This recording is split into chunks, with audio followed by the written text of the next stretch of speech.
বন্ধুরা, আশা করি প্রত্যেকে ভালো আছেন। খবর ভারতবর্ষ চ্যানেলে আপনাদের প্রত্যেককে স্বাগত। হ্যাঁ বন্ধুরা, ব্যাংকিং ও লোন সংক্রান্ত আপডেট নিউজ নিয়ে এসেছি বন্ধুরা।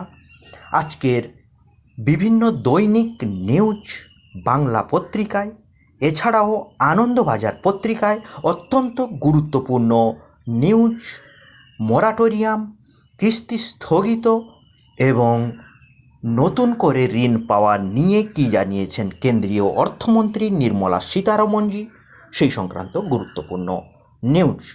সম্পূর্ণ ভিডিওটি অবশ্যই দেখবেন বন্ধুরা, তাহলে বর্তমান লোন পরিস্থিতি নিয়ে সমস্ত খবরাখবর আপনারা অবশ্যই জানতে পারবেন। শুরু করা যাক। ঋণের কিস্তি স্থগিতের মেয়াদ বাড়বে, কি বলছেন অর্থমন্ত্রী? অর্থনীতিকে এগিয়ে নিয়ে যেতে মরিয়া চেষ্টা চালাচ্ছে কেন্দ্রীয় সরকার, আর তাই অর্থনৈতিক পরিকাঠামো পুনর্গঠন করতে রিজার্ভ ব্যাঙ্ক অফ ইন্ডিয়ার সঙ্গে আলোচনা করছেন কেন্দ্রীয় অর্থমন্ত্রী নির্মলা সীতারামন। মোরাটোরিয়াম। কেন্দ্রীয় অর্থমন্ত্রী জানিয়েছেন, হসপিটালিটি সেক্টরের ক্ষেত্রে সুনির্দিষ্ট মেয়াদের ঋণের উপর মোরাটোরিয়াম দেওয়ার মেয়াদ আরও বাড়ানোর কথা।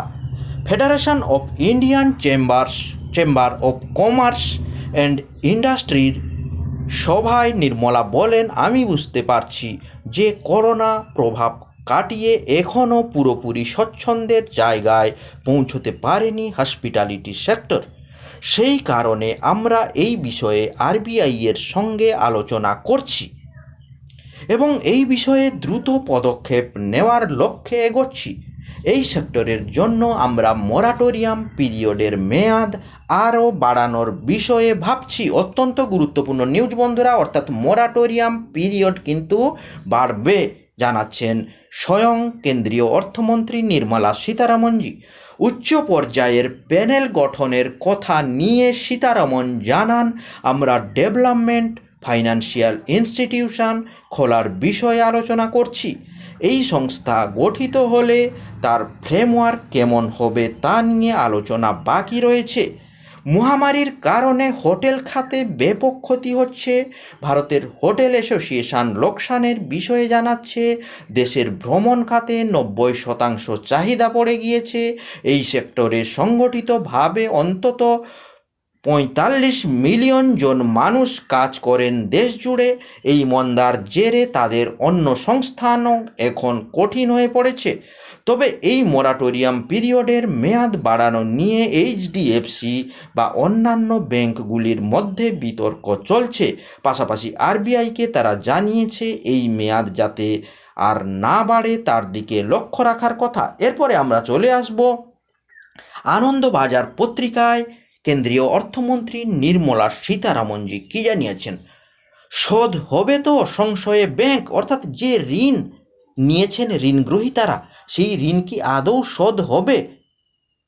বা বর্তমান পরিস্থিতিতে যদি নতুন করে কেউ ঋণের জন্য আবেদন করেন, সেক্ষেত্রে নির্মলা সীতারামনজি বলছেন যে ঋণ চাইলে কিন্তু দিতেই হবে, অর্থাৎ আগের ঋণ থাকলেও কিন্তু ঋণ দেওয়ার কথা বলছেন নির্মলা সীতারামনজি। এই সংক্রান্ত কি খবর উঠে আসছে আমরা দেখে নেব বিস্তারিতভাবে। দুদিন আগে প্রধানমন্ত্রী নরেন্দ্র মোদী ব্যাংক কর্তাদের বলেছিলেন, ছোট মাঝারি শিল্প নতুন লগ্নির জন্য ঋণ চাইলে তা খতিয়ে দেখতে হবে। আগের ঋণ শোধ হয়নি বলে পত্রপাঠ বিদায় করে দেওয়া চলবে না। আজ অর্থমন্ত্রী নির্মলা সীতারামন শিল্পমহলের উদ্বেগ শুনে বললেন, ব্যাংক কোনোভাবেই ছোট মাঝারি শিল্পের ঋণের আর্জি খারিজ করতে পারে না। লকডাউনের ধাক্কা সামলাতে জরুরি প্রয়োজনে ঋণের জন্য মোদী সরকার গ্যারেন্টি তহবিলের ব্যবস্থা করেছে। তা সত্ত্বেও ঋণ মিলছে না শুনে ব্যাংক কর্তাদের কার্যত সতর্ক করে দিয়ে অর্থমন্ত্রী আজ বণিক সভা ফিকির শিল্পপতিদের বলেন, ঋণের আর্জি খারিজ করা হলে তা নিয়ে অবশ্যই অভিযোগ জানান, আমি তা খতিয়ে দেখব। শিল্পমহলের শিল্পমহলকে আশার আলো দেখিয়ে অর্থমন্ত্রী এদিন ইঙ্গিত দিয়েছেন হোটেল পর্যটনের মতো ক্ষেত্রের জন্য ঋণ শোধের শর্ত সহজ করে দেওয়া ও ঋণের কিস্তি শোধে স্থগিতাদেশের কথা ভাবা হচ্ছে। এ বিষয়ে অর্থমন্ত্রকের সঙ্গে রিজার্ভ ব্যাংকের আলোচনা চলছে। লকডাউনের ধাক্কায় মুখ থুবড়ে পড়া শিল্পমহলের একটা বড় অংশই ব্যাংকের ঋণ কীভাবে শোধ করবে তা নিয়ে চিন্তায় পড়েছে। প্রথম সারির শিল্পপতিরা দাবি তুলেছেন, এককালীন ব্যবস্থা হিসেবে ঋণ শোধের শর্ত সহজ করে দেওয়া হোক, ঋণ শোধের মেয়াদ বাড়িয়ে দেওয়া হোক বা কমানো হোক সুদের বোঝা। নির্মলা বলেন, ঋণ শোধের শর্ত সহজ করার দিকে নজর রয়েছে। রিজার্ভ ব্যাংকের সঙ্গে কথাবার্তা চলছে, নীতিগতভাবে এর প্রয়োজনীয়তা মেনে নেওয়া হয়েছে। অর্থমন্ত্রীর জোড়া আশ্বাসে শিল্পমহল খুশি হলেও ব্যাংক কর্তারা চিন্তায়। তাদের আশঙ্কা, একদিকে দরাজ হাতে ঋণ বিলি, অন্যদিকে ঋণ শোধের কিস্তি সহজ করতে গিয়ে অনাদায়ী ঋণ বা এনপিএ বেড়ে যেতে পারে।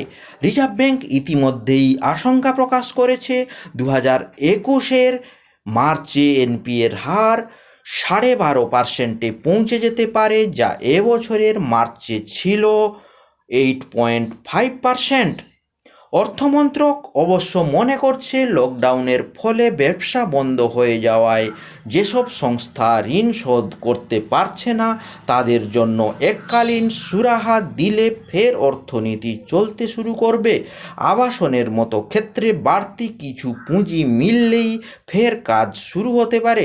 কিন্তু ব্যাংক কর্তাদের ভয়, নতুন ঋণও আগের অনাদায়ী ঋণের সঙ্গে যোগ হবে। অর্থমন্ত্রক ও রিজার্ভ ব্যাংকের কর্তাদের আলোচনার পরে দুতরফের কর্তারাই মনে করছেন, সব ক্ষেত্রের জন্য না করে কিছু ক্ষেত্রের জন্য সুরাহার বন্দোবস্ত করা যেতে পারে। রিজার্ভ ব্যাংকের সমীক্ষা অনুযায়ী করোনার ধাক্কায় সবথেকে ক্ষতিগ্রস্ত হয়েছে পর্যটন, হোটেল, নির্মাণ, আবাসন ও বিমান, এই 5টি ক্ষেত্র। আগামী 6 মাসেও এই ক্ষেত্রগুলি ঘুরে দাঁড়ানোর সম্ভাবনা কম। ব্যাংক কর্তাদের মতে, সব ক্ষেত্রে ঋণ শোধের শর্ত সহজ করে দিলে তার অপব্যবহার হবে। 2008-এ বিশ্বজোড়া আর্থিক মন্দার পরেও এদেশে একই রকম সুরাহা দেওয়া হয়েছিল। অনাদায়ী ঋণ কার্পেটের তলায় লুকিয়ে রাখা হয়। অনেক ব্যাংক খাতায় কলমে এনপিএর বোঝা কমাতে নতুন ঋণ মঞ্জুর করে, যাতে সেই টাকায় কর্পোরেট সংস্থাগুলি আগের ঋণ শোধ করতে পারে। কিন্তু নতুন ঋণও অনাদায়ী থেকে যায়। 2015-তে রিজার্ভ ব্যাংকের নির্দেশে সব প্রকাশ্যে আসে। প্রশ্ন উঠছে, এই পরিস্থিতিতে বড় মাপের পরিকাঠামো প্রকল্পের জন্য কে ঋণ দেবে?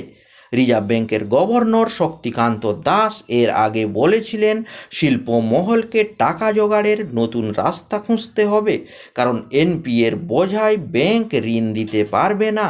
বৃহস্পতিবার প্রধানমন্ত্রীর সঙ্গে বৈঠকে নীতি আয়োগের সুপারিশ ছিল, ইন্ডিয়া ইনফ্রাস্ট্রাকচার ফাইন্যান্স কোম্পানি লিমিটেডকে জন্য ঢেলে সাজানো হোক।